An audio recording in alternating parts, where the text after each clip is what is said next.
안녕하세요. 저는 참여연대 사회복지위원회 이경민 간사입니다. 평소 건강 지키는 일이나 의료 분야에 대해 궁금했던 것들이 많으실 텐데요. 여러분의 궁금증을 풀어드리고자 준비한 건강팟입니다.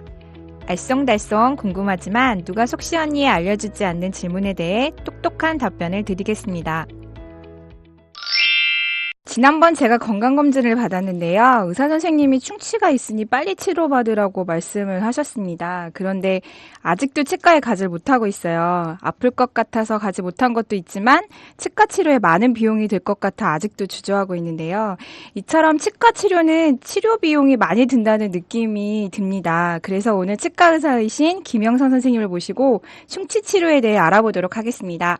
예, 저는 건강사회를 위한 치과의사회 사업국장 맡고 있고요. 김형성이라고 합니다.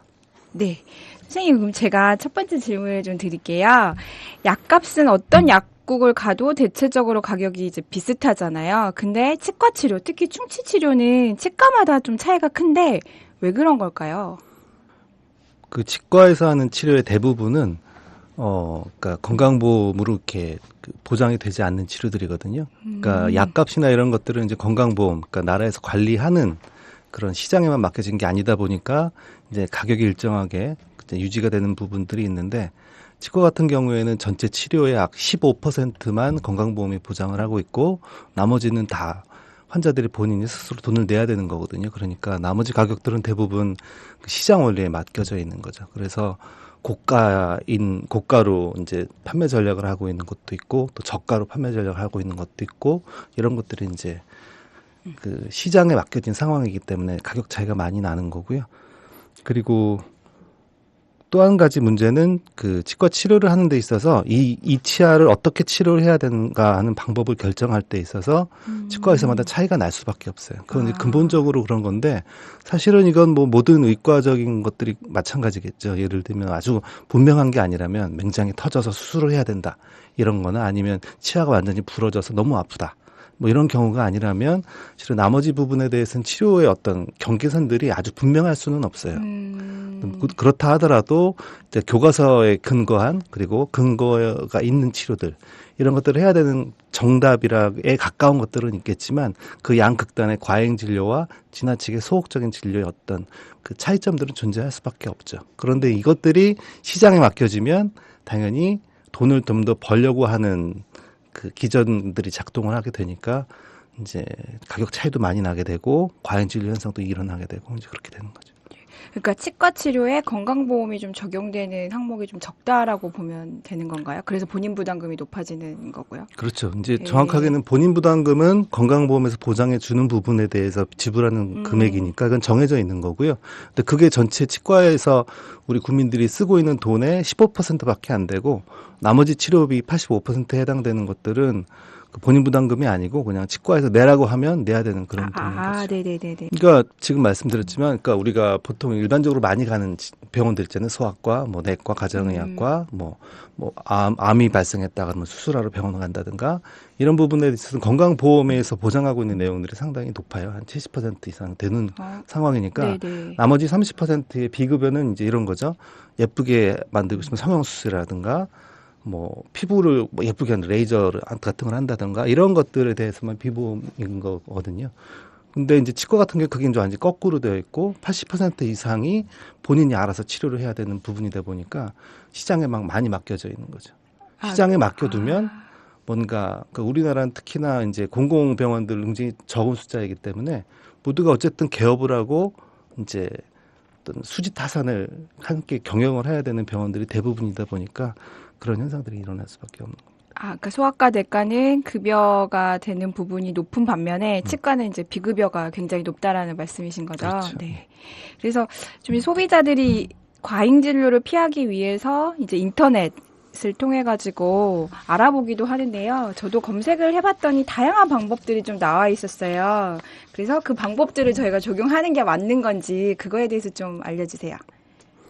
그러니까 좀 이제 유명해지신 혼자 치과를 하시는 선생님이 계세요. 그 선생님이 이제 문제점이 좀 있다고 생각하시고 이러이러한 방법을 이제 적극적으로 권하긴 하는데 제가 보기엔 조금 어려운 점은 있어요. 이제 말씀하신 내용을 보면 뭐 치료를 받을 때 한 번에 결정하지 말고 서너 군데 치과를 가보고 진단을 받아봐라 라든가 그리고 뭐 너무 고액일 경우에는 급한 치료만 요구하라든가 아니면은 뭐 2, 3년 만에 뭐 충치가 갑자기 너무 많이 생긴 걸로 진단을 받으면 의심해라 라든가 뭐 저렴하게 치료를 해주겠다라는 것을 지나치게 강조하면 또 피해라. 이제 여러 가지 말씀을 해주시는데 대부분의 내용들이 그 치과의 이제 치과 의사나 아니면 거기에 이제 일하시는 스태프들을 이렇게 좀 더 깐깐한 소비자가 되기를 권하는 건데 물론 그렇게 할 수 있는 여건이 되면 좋겠지만 사실은 그러한 모든 과정을 거친 다음에 자기의 몸을 그 치과에 맡긴다면 쉽지 않겠죠. 내가 너무 깐깐하고 내가 너무 이 사람들에게 잘못 보이면 혹시 내가 치료를 하는 과정에서 불이익을 겪지 않을까라는 불안감이 생길 거예요. 그래서 이렇게 하기는 사실은 쉽지 않으실 것 같습니다. 저도 뭐 이렇게 주변에 가족들이 병원에 갔을 때 내가 물어보라고 뭔가 시키면 잘 못 물어보세요. 의사나 거기 네, 병원에. 맞아요. 못 이렇게 물어보죠. 하기에는 사실은 쉽진 않은데 어쨌든 지금은 여러 곳에 치과를 좀 가보도록 하시라는 건 저도 실제로 그렇게 말씀을 드리거든요. 그래서 몇 가지는 해볼 만한데 좀 더 아주 근본적으로 해결할 수 있는 그러니까 똑똑한 소비자가 된다기에는 상당히 좀 어려운 점들은 여전히 좀 존재한다고 봐야 되겠죠. 네. 선생님이 말씀하신 것처럼 똑똑한 소비자, 깐깐한 소비자가 되는 거는 이렇게 들으면은 그렇게 해볼까라는 생각이 들긴 하지만 막상 이렇게 실천을 하려고 하면 쉽지는 않은 것 같아요. 그렇다면 좀 너무 큰 질문일 수 있는데 좋은 치과는 어떤 치과가 좋은 치과일까요? 그러니까 이어서 말씀을 드리면 치과를 좀 이렇게 편하게 갈 곳이 없으니까 뭔가 그쵸. 내게 문제가 생겼을 때 이제 이런 여러 가지 전략을 고민하게 되는 거잖아요. 사실은 좀 더 근본적으로는 내가 친근하게 항상 계속 다녔던 치과들이 있는 게 사실 굉장히 중요해요. 만약에 그런 곳들이 있다면 아까 말씀드렸던 예 중에도 2, 3년 만에 6개나 7개 갑자기 그 금으로 모은 거 해야 된다. 뭐 갑자기 뭐 200만 원, 300만 원 치료비가 작년에 없던 게 올해 생긴다. 그런 것들은 이제 드문 경우거든요. 아주 없진 않지만 그런 일들이 갑자기 벌어지기는 쉽지 않아요. 왜냐하면 내가 치과 의사인데 작년까지 케어를 하고 있던 환자가 올해 갑자기 너무 많은 진료비를 부담하게 되면 상당 부분 나의 책임인 것 같은 느낌이 들거든요. 이게 이제 쉽게 말하면 우리가 말하는 주치라는 거고요. 네. 주치로 내가 삼을 만한 치과가 어디에 있을까라고 생각하고 그런 치과를 주변에 미리 찾아놓는 게 굉장히 좋은 방법이겠죠. 그럼 그런 치과는 좀 그런 치과 중에서 좀 믿을만 한다면 몇 가지 저희가 정리를 해놓은 내용들이 있는데 아까 먼저 말씀드린 것들은 과잉 진료를 피하기 위해서 치과를 선택하는 방법이었다면 네. 이번에는 좀 더 주치의로 항상 우리 가족과 나의 건강을 좀 맡기고 다녀볼 만한 치과는 어떤 치과여야 될까? 네. 그래서 우리가 몇 가지를 건치해서 생각한 거는 일단은 이 일을 닫고 입솔지 교육이라고 하는데 보통 구강위생 교육을 잘 해주는 치과. 이를 잘 못 닦으니까 이러이러한 좀 방법을 해보세요. 그다음에 빨간 칠을 해주고 이 치아 닦는 방법을 실제로 이제 연습을 시켜준다거나 이런 것들을 조금 많이 신경 쓰는 곳은 좀 더 믿고 따를 수 있는 치과의 가능성이 높고요. 그다음에 가급적이면 발치를 굉장히 어려워하는 이를 뽑자는 말을 좀 어렵게 꺼내는 치과가 좋은 치과의 가능성이 좀 더 높겠죠.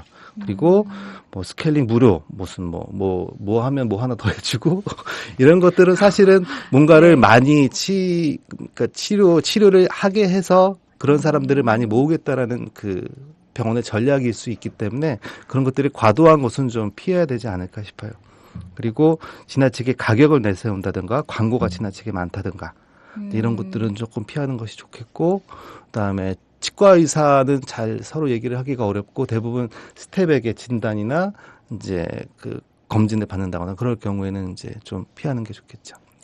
의사가 아닌 스태프과 함께 상담하는 걸 좀 피하는 게 좋다는 그렇죠. 말씀이신 거죠? 아주 구체적으로 말하면 치료비 얘기를 사실 치과에서 같이 얘기할 수는 없어요. 어머니 이거는 50만 원이고요. 이건 30만 원인데 뭘 하시겠어요라고 하기는 어렵고 네. 이제 그런 얘기는 이제 스텝이나 이분들께 저도 이제 좀 상담을 마저 해주십시오라고 하지만 왜 이 치아를 이렇게 치료를 해야 되고 당신에게 선택할 수 있는 방법은 이거 있고 뭐 어떤 문제가 경제적으로 문제가 있다면 우선 이거부터 해야 되고 이러한 어떤 치료의 전략이라든가 계획 같은 것들을 이제 자세히 설명할 때는 의사가 해주는 것이 좋죠. 근데 의사가 해주고 나서 이제 다른 스텝들이 좀 더 그걸 자세하게 풀어서 얘기하는 경우는 있을 수 있어요. 왜냐하면 의사들은 이렇게 어려운 말을 쓰는 게 습관이 돼가지고 네. 환자분들이 잘 못 알아듣고 말도 빠르거든요. 그러니까 그런 얘기를 반복해서 할 수는 있지만 처음에 왜 이런 치료를 해야 되고 그다음에 이런 계획들을 왜 가져야 되는지에 대해서는 일단 원장이라든가 치과 의사가 충분하게 얘기해 줄 수 있는 곳이 사실 그게 당연한 거인 거죠. 네. 사실 치과는 저한테는 굉장히 친숙하지 않은 곳이긴 한데요. 여하튼 선생님이 말씀하신 것처럼 비급여 부분이 높고 그래서 치료를 하다 보면 굉장히 큰 액수의 금액이 나오다 보니까 왠지 그 진료를 받고 나서 돈의 액수를 들으면 아, 이거 치과 선생님이 너무 많이 부풀려서 얘기한 건 아닌가? 치과 선생님들은 나쁜 사람인가? 막 이런 생각이 들 수가 있는데 다 이렇게 나쁘신 분들은 아닐 텐데 왜 이렇게 과잉 진료 뭐 이런 것들이 있을까요? 일단은 치과는 사실은 세계적으로 봐도 그렇게 돈을 못 버는 직업은 아닌 것 같아요. 그리고 여러 가지 뭐 드라마라든가 뭐 여러 가지 농담이라든가 이런 속담 이런 것에서 보면 치과가 그렇게 아주 좋은 이미지는 아닌 것도 저도 이해는 되거든요. 네. 하지만 자기 직업에 대한 자긍심을 또 가질 만한 여러 가지 에피소드들도 있지만 어쨌든 그렇다는 얘기고요. 일단은 하나의 곡선이 있다면 아까도 잠깐 말씀드렸지만 과잉을 하는 치과가 있고 그다음에 너무 지나치게 소극적이어서 치료를 뭔가 안 하려고 하는 치과가 있을 수도 있어요.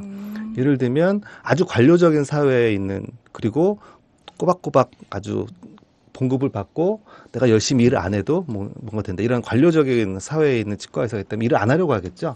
어지간해서 아프지 않으면 힘든 치료를 해주려고 하지 않겠죠. 이런 양극단의 어떤 치료 행태가 있다면 그게 하나의 평균 곡선을 그을 수 있잖아요. 그래서 가장 적절한 그 평균점들이 유지되는 사회가 좋은 사회일 텐데 이 곡선이 과잉 진료 쪽으로 쭉 치우쳐지게 되는 사회가 발생을 할 수 있죠. 한 사회가 그렇게 될 수도 있고 그런 사회가 있고 또 안 그런 나라가 있을 수도 있는 것처럼 우리나라는 한 90년대부터 그 평균적인 기운이 지나치게 오른쪽으로 가기 시작을 했어요. 과잉 진료 그렇죠. 쪽으로요. 예. 예. 그 전에도 이제 워낙에 시장에 내맡겨지긴 했었지만 어느 정도 이제 치과 윤리라든가 그다음에 어떤 직업 안정성이라든가 전체 사회의 어떤 경제적 성장률 일정하게 유지되다 보니까 너무 과도하게 사람들을 괴롭히지 않은 상황이었다면 지금은 이제 의료 자체의 어떤 그 자본이 좀 투자가 되고 여기서 돈벌이를 좀 해야 되고 여기에서 이윤을 가져다가 먹고 살아야 되는 사람들 혹은 자본 축적을 해서 부자가 되고 싶은 사람들이 많이 생기다 보니까 전체적인 평균 곡선이 과잉적으로 치우치려는 경향들이 나타나는 거죠. 쉽게 말하면 우리가 말하는 의료 민영화, 의료 상업화의 이제 결과인 거고 그런 것들이 극단적으로 바로 영향을 미치는 곳은 아까 말씀드렸다시피 85%가 시장에 맡겨 있는 치과나 혹은 뭐 성형외과 이런 네. 그 시장에 맡겨진 의료들이 가장 먼저 그런 현상들을 나타내게 되는 것이고 그러다 보니까 거기에 있는 원장들이 아무리 착한 마음을 먹는다고 하더라도 자기 병원이 문을 닫을 것 같으면 자기도 눈 딱 감고 치아를 뽑고 임플란트를 하라고 권하게 되는 현상들이 일어나게 되는 거죠. 그 하버드의 유명한 그 힘멜스타인 교수님이라고 계신데 그분이 미국에서 연구를 했는데 미국에 이제 비영리 병원이 사실 굉장히 많은데 어느 지역 비영리 병원이 특히 다른 지역 비영리 병원보다 치료비를 굉장히 많이 받고 있는 거예요. 그래서 그 현상들을 곰곰이 따져보니까 그 비영리 병원 근처에는 영리병원이 특히 많은 도시거나 지역이었던 거죠. 영리병원이 많이 있는 곳은 그 지역의 환자로부터 많은 수익을 얻고자 하다 보니까 그곳에 있는 비영리 병원에까지도 그런 영향을 주는 거예요. 왜냐하면 경쟁 관계에 있다 보니까 비영리 병원이 문을 닫을 상황까지 가게 되거든요. 이런 걸 뱀파이어 효과라고 하는데 뱀파이어 효과가 생기면 그 평균 곡선이 과잉으로 치닫게 되는 것이고 이러한 조건은 공공성이 떨어져 있는 곳일수록 더 심한 그렇죠. 치과 같은 경우에는 아까도 계속 말씀드리지만 그만큼 시장에 맡겨져 있는 부분들이 너무 크다 보니까 자본이 욕심을 부리기 시작했을 때 이런 현상이 먼저 나타나는 겁니다. 네. 선생님 말씀을 들으면서 그 치과의 비급여 항목이 굉장히 많은데 이거 좀 급여화되는 것들이 좀 필요할 수 있겠다라는 생각이 듭니다. 우선 병원에 사실은 많이 가지 않는 게 더 좋을 텐데요. 여하튼 치아 건강을 위해서 우리가 평소에 지켜야 하는 것들이 있을 수 있을 것 같아요. 병원에서 하지 않는. 전 어렸을 때부터 들었던 게 뭐 하루에 3번 3분 동안 칫솔질을 하세요. 뭐 이런 거는 뭐 귀에 못이 박히게 얘기가 들었던 것 같은데요. 그런 좀 좋은 팁을 좀 알려주신다면 뭐가 있을까요? 그 최근에 건치에서 잘못 알려진 치과 상식에 대한 새로운 버전을 준비를 잠깐 했었는데요. 옛날에 뭐 그 하루 그 밥 먹고 이를 꼭 3분 안에 3번 닦아야 된다던가 뭐 이런 것들은 많이 알려져 있었는데 최근에는 좀 잘못 알려지는 상식들이 오히려 문제가 되는 경우가 많아요. 예를 들면 이제 오일 풀링이라 그래서 뭐 네네네. 기름을 입안에 넣고 한참 이렇게 이빨 사이로 내뱉다 들이마셨다 이런 걸 반복하면 잇몸병이 낫는다라든가 뭐 그걸 하면 뭐 몸에 좋고 뭐 균형이 맞고 이제 이런 것들이 한참 유행했던 적이 맞아, 있거든요. 유행을 했었죠. 예, 연예인이 그걸 예. 한다고 그래서 사실 그걸로 치주염을 잡는다는 거는 굉장히 말이 안 되는 얘기거든요. 아, 거의 뭐 그렇군요.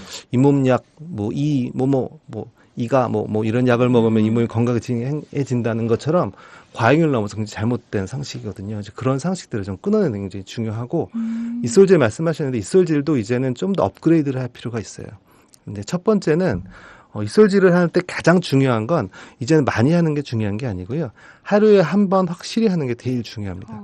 근데 이게 아직 잘 알려지지 않고 있어요. 치과에서는 이제 많이들 아시기 때문에 이렇게 교육을 하고 있는데 이제 청소를 할 때 그 완벽하게 제거하지 않은 부분들이 남아 있으면 사실 그곳은 365일 지저분한 곳이잖아요. 네. 예를 들면 우리 집에 있는 그 베란다에 있는 창고, 거기서는 365일 닦지 않기 때문에 거기는 지저분해요. 만약에 베란다에 있는 창고에 썩은 음식물들을 쌓아놓고 우리가 다른 곳을 열심히 청소를 한다면 집안에서는 항상 냄새가 나잖아요. 네. 그 집안은 상쾌한 그 집안이 아닐 거고 입안 건강도 똑같아요. 입안이 가장 문제가 되는 곳은 치아와 치아 사이 부분인데 이 부분을 깨끗하게 닦지 않고 어딘가를 계속 닦지 않고 있다면 365일 그곳에 계속해서 염증들이 생기고 잇몸뼈가 파괴되고 충치가 생기는 거거든요. 하루에 한 번은 완벽하게 닦는 시간을 가져야 되는 게 되게 중요해요. 그래서 쉽게 말하면 하루에 2번 이상 닦기만 하면 돼요. 횟수는. 3번 이상 그렇게 중요하지 않다고 하고요. 네. 한 번은 10분 이상 닦아라 해요. 10분을 방법에 대해서 여러 가지가 있잖아요. 뭐 옆으로 닦으면 안 되고 위아래로 닦아야 네네. 되고 뭐 그런 것도 좀 더 자세히 말씀드리면 좋긴 하겠지만 어쨌든 어떤 방법이든 10분을 이를 닦고 있으면 안 닦는 곳은 없게 돼요. 거의 대부분 닦게 돼요. 10분 이상 닦는 거를 반드시 지키셔야 하루에 한 번은 그래야 이제 깨끗하게 되고 또 한 가지는 성인 이후에는 치아 사이가 벌어져 있거든요. 네네. 그 부분은 이제 일반적인 칫솔로는 닦을 수가 없는 부위예요. 거기를 이제 치간부라고 하는데 거기를 닦는 칫솔이 따로 있어요. 꼬챙이에 이렇게 털이 달린 것 같은 치간 칫솔이라고 마트 가도 팔고 약국 가도 팔고 그러는데 치간 칫솔을 반드시 써주는 게 좋아요. 이 치간 칫솔은 들어가는 곳은 쓴다. 그리고 헐겁지 않게 쓴다. 요 2가지만 기억하시면 되는데 보면 사이즈가 있어요. 뭐 더블 스몰도 있고 스몰, 미디엄, 라지 사이즈가 있는데 치과 가서 물어보면 나는 뭘 써야 되나 물으면 제일 좋고 아니면 좀 이렇게 써보면 돼요. 근데 얇은 거는 이 몸 좋은 남편 주고 나는 좀 미디엄으로 좀 새로 사가지고 쓰면 되는데 그걸 역시 아까 말씀드린 대로 10분 닦고 나서 그 10분 일을 닦아보면 굉장히 긴 시간이거든요. 네. 예를 들면 본인한테 가장 한가한 시간을 정해야 돼요. 저 같으면 점심시간이고 뭐 사람에 따라 다르겠죠. 그 시간에 10분 동안 TV를 보면서 한참을 닦고 나서 거품을 다 뱉고 치간 칫솔을 가지고 이쑤시개 쓰듯이 이렇게 한 번씩 다 돌렸어요. 지금은 없지만 나중에 이게 상식이 된다면 치과 의사들이 더 이상 임플란트를 별로 심어보지 못하는 세상에 올지도 몰라요. 굉장히 중요한 건데 환자들을 잘 모르세요. 이 2가지만 하면 잇몸이 굉장히 좋아져요. 제일 이거의 장점 중에 하나는 나는 잇몸이 안 좋아서 입냄새가 심해라는 분들이 많은데 입냄새가 굉장히 많이 줄어들어요. 그리고 스케일링 괴롭잖아요. 사실 스케일링 가면 어쩔 경우에 마취도 하고 하는 경우도 있는데 스케일링을 할 때도 굉장히 덜 아파져요. 그리고 뭐 할 게 없는데요라고 하는 경우도 많이 발생하게 되고 이를 닦아주는 게 굉장히 중요한데 하루에 한 번 10분 정도 충분히 그리고 치간 칫솔을 20대 이후 성인들은 반드시 사용한다. 근데 치간은 이렇게 하고 나면 이빨 사이가 더 벌어진다라는 사실 얘기가 있어서 네. 좀 나이 들어서 하라는 얘기도 있거든요. 그러니까 젊은 사람만 쓰는 건 아니고 내가 20대라고 말씀드린 건 이제 보통 실제로는 30대 이후인데 네. 20대부터도 망가지시는 분들이 있어요. 그래서 음식물이 끼어 있는데 이쑤시개나 이런 걸 쓰지 않고 내버려 두는 것보다는 이쑤시개 써서라도 빼주는 게 좋아요.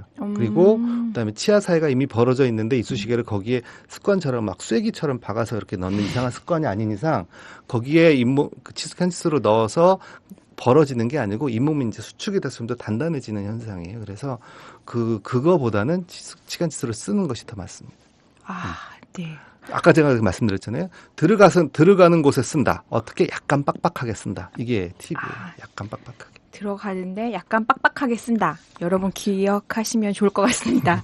그 마지막으로 입술질 말고 저희가 또 주의해야 될 게 있다면 어떤 게 있을까요? 굉장히 중요한 문제가 하나 있는데 설탕이에요. 설탕. 우리나라에서 1년 동안 소비되는 쌀의 양이 70kg이거든요. 네. 그러면 1년에 한 사람이 섭취하는 설탕의 양은 몇 킬로그램일까요? 쌀이 70kg. 우리보다 적지 않을까요? 네, 물론 적겠죠. 네. 몇 킬로그램? 30kg? 정답을 말씀하시면 30kg. 아, 그래요? 예, 30kg인데 세계에서 가장 충치가 없는 대륙은 아프리카예요. 왜냐하면 아프리카는 칫솔 구하기도 힘들고 치약 구하기는 더 힘들죠. 그럼에도 네. 불구하고 저 북서 유럽의 선진국만큼이나 충치 발생률이 적은데 이유는 하나예요. 설탕 섭취가 적기 때문에. 1년 섭취가 10kg이 안 된다고 해요. 그래서 설탕 섭취를 10kg 이하로 낮추는 게 굉장히 중요한데 우리는 옛날에는 뭐 과자도 많이 먹고 설탕도 많이 먹었지만 이제는 많이 줄였으니까 이제 우리가 무슨 설탕을 많이 먹으라고 생각하기 쉽잖아요. 근데 실제로는 그렇지 않고 우리가 알게 모르게 먹게 되는 많은 음식들에는 설탕이 이미 들어가 있는 경우가 많아요. 대표적으로 우리가 모르고 있는 것들이 흰우유.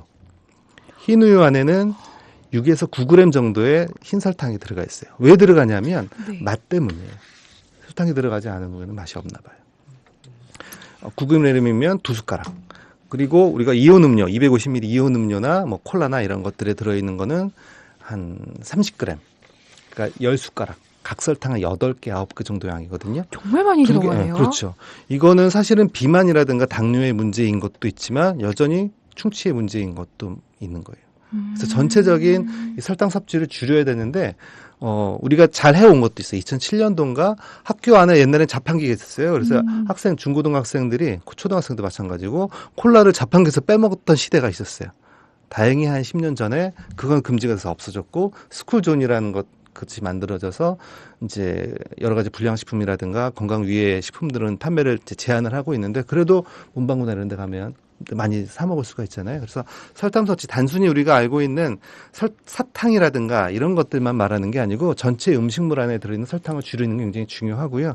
그러기 위해서 가장 중요한 건 음식물에 설탕이 얼마나 들어있는지를 표시를 해주는 거예요. 그리고 또 정확하게. 그냥 당류 몇 퍼센트 이렇게만 되어 있거든요. 그거 다 그냥 설탕이라고 보시면 돼요. 이게 이제 분해돼서 결국은 세균에 서 산이 만들어서 치아가 부식되는 거기 때문에 이런 내가 이 음식을 사서 먹으면 얼마만큼의 설탕, 당을 섭취를 하는 것인지를 정확하게 표기를 하게 하는 게 굉장히 중요하고 그래서 이걸 먹음으로써 나는 그럼 오늘 먹어야 되는 총량이 얼마를 먹었는지를 계산할 수 있게 만드는 게 굉장히 중요한데 또 한 가지 설탕세 지난번에 논란이 있었는데 그걸 기업들이 반대한 것처럼 이 표시하는 것도 기업들의 반대가 굉장히 심하거든요. 반드시 이런 거 관철을 시켜야 돼요. 아, 그렇군요. 저는 아무튼 흰우유에 설탕이 들어간다는 건 오늘 처음 알았습니다. 요구르트에 많이 들어있다는 것도 최근에 이제 어머니들이 많이 아셔서 요구르트 애들을 좀 덜 먹이게 되긴 했는데요. 그렇다고 흰우유를 안 먹을 수는 없어요. 근데 이제 가미가 되어 있다는 거를 하나의 예로 저희가 말씀을 드리는 건데 어쨌든 전체적인 우리가 음식물 안에 설탕들을 줄이는 그런 계획도 굉장히 중요합니다. 이런 것들이 단순히 충치뿐만이 아니라 당뇨나 비만에도 건강에도 이제 큰 영향을 주니까요. 그런 계획들이 좀 필요합니다. 네, 오늘 충치 치료에 대해서 선생님이 좋은 말씀 해주셨는데요. 오늘 먼 걸음 해주셨습니다. 감사합니다. 네, 고맙습니다. 이 프로그램은 참여연대와 건강권 실현을 위한 보건의료단체연합이 함께 제작합니다. 아이고, 싱크대 총장님. 이번에 싱크대는 입학금 얼마나 거두실 거예요? 입학금이요? 뭐 대충 한 100만 원 받을까요? 세면대는요? 그래요 뭐 입학금 어디에 쓰라는 법도 없는데 대충 받던 대로 받죠 뭐. 무슨 소리 하시는 거예요? 입학금은 당연히 새내기들이 입학하는 데에만 쓰여야죠. 어머, 누구세요? 우리는 청년 참여연대. 청년 참여연대는 작년 10월에 발족한 참여연대 부설 기관입니다. 청년 참여연대는 지난 1월 전국 34개 대학의 정보공개 청구를 통해 입학금의 산정 근거가 없다는 것을 확인했습니다. 앞으로 저희는 대학이 입학금 실비만을 받을 수 있도록 활동해 나가겠습니다. 청년들의 더 나은 내일을 위해 노력하겠습니다.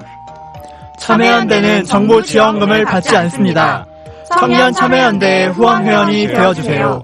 문의 02-723-4251로 지금 전화주세요. 02-723-4251 02-723-4251 띠링띠링